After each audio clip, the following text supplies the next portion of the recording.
Neurosonikin vaikutukset perustuvat matalataajuiseen värähtelyyn, joka johdetaan kehoon lepotuolin tai siirrettävän patjan kautta.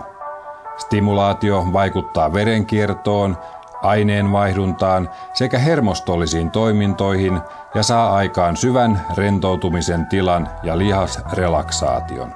Matalataajuisesta värähtelystimulaatiosta on tehty tutkimuksia, joissa sen on todettu laskevan kolesterolia, parantavan lihasten toimintakykyä, edistävän verenkiertoa sekä vaikuttavan hermostollisiin toimintoihin. Näitä ominaisuuksia voidaan hyödyntää erilaisten oireiden hoidossa ja kuntoutuksessa. Neurosonikin värähtelyalue vaihtelee 20 ja 100 Hz välillä. Lihasten omilla värähtelyalueilla toimiva stimulaatio aiheuttaa lihaksissa resonointia eli myötävärähtelyä. Hermojärjestelmästä erittyy hormoneja ja välittäjäaineita, jotka vähentävät stressitasoa ja rentouttavat kokonaisvaltaisesti. Tällä on positiivinen vaikutus erityisesti autonomiseen hermostoon.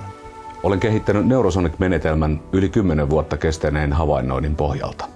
Pitkittyneiden oireiden ja stressin taustalla on autonomisen hermoston yliaktivaatio. Neurosonicilla voidaan hoitaa monenlaisia oireita samanaikaisesti.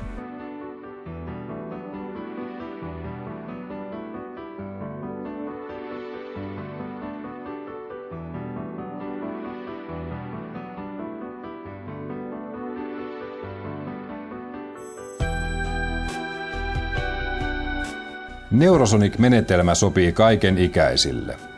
Yksi hoitokerta kestää vajaasta 20 minuutista hieman yli 40 minuuttiin. Hyvä hoitofrekvenssi Neurosonicilla on 1–3 kertaan viikossa. Hoitosarjat ovat yleensä 5–15 kertaan tai yksilöllisten oireiden mukaisesti. Hoitoa voi tarvittaessa ottaa joka päiväkin, eikä sillä ole mainittavia sivuvaikutuksia. Ymmärtääksemme Neurosonikin toimintaperiaatetta ja vaikutuksia on tiedostettava, että kaikki orgaaninen aines luonnossa värähtelee. Esimerkiksi ääni ja valo ovat eri taajuuksista värähtelyä. Vesi värähtelee eri taajuuksilla silloin, kun se on perusmuodossaan, jäätyneenä tai höyrynä. Tätä taustaa vasten voidaankin sanoa, että ihmisen keho on orgaanisuudessaan varsinainen värähtelylaitos. Olemme suurimmaksi osaksi vettä, kudoksia ja luuta, ja kaikki nämä osaset värähtelevät meissä riippuen siitä, mitä teemme, millainen lämpötila on tai jopa millaisessa mielentilassa olemme. Neurosonic-menetelmä tasapainottaa autonomisen hermoston toimintaa. Autonominen hermosto vastaa kaikesta tahdosta riippumattomasta toiminnasta kehossamme. Se säätää verenpainetta, sydämen sykettä, ruoansulatusta, kehon pH-tasoa ja erilaisia hermostollisia toimintoja, jotka ovat oleellisia terveydentilamme ja psykofyysisen tasapainomme kannalta. Nykyajan ongelmana on jatkuva kiire ja suorittaminen sekä työssä että vapaa-aikana, jolloin levon ja palautumisen osuus vuorokaudesta on aivan liian vähäistä. Tämä kierre aiheuttaa pitkittyessään autonomisen hermoston toiminnan yliaktivoitumista, joka saattaa tuoda mukanaan erilaisia terveydellisiä ongelmia. Verenpaine kohoaa, ääreisverenkierto heikentyy, vatsan toiminta hidastuu, lihakset ovat jatkuvassa jännitystilassa ja erilaiset kivut lisääntyvät. Myös keskittymiskyky, vireystila ja mieliala kärsivät autonomisen hermoston yliaktiivisuudesta. Neurosonic-menetelmän vaikutus elimistössä on samantyyppinen kuin liikunnalla. Hoidon aikana lihasten värähtely saa aikaan muutoksia hormoni- ja välittäjäainetoiminnassa sekä verenkierrossa ja aineenvaihdunnassa.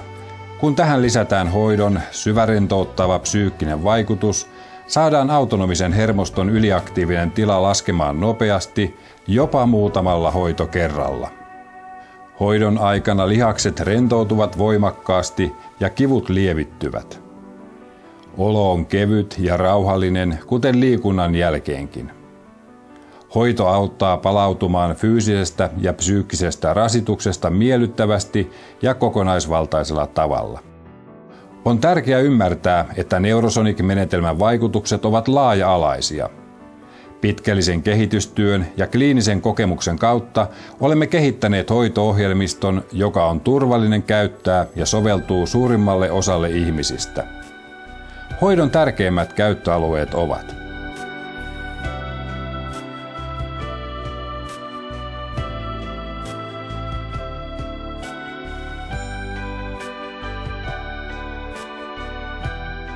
me käytiin hierojalla ja mä kävin lääkärissä ja mä sain vaan lääkkeitä.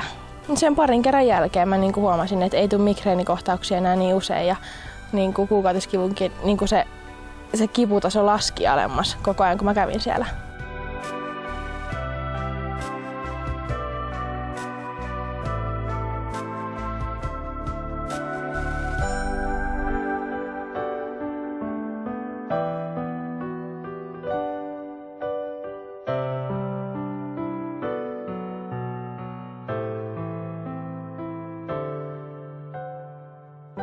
Unen laatu paranee huomattavasti. Aineenvaihdunta on auttanut hirveästi, sitten verenkierto. Nielu on minun mielestä kaikkein tärkein ja puhuminen.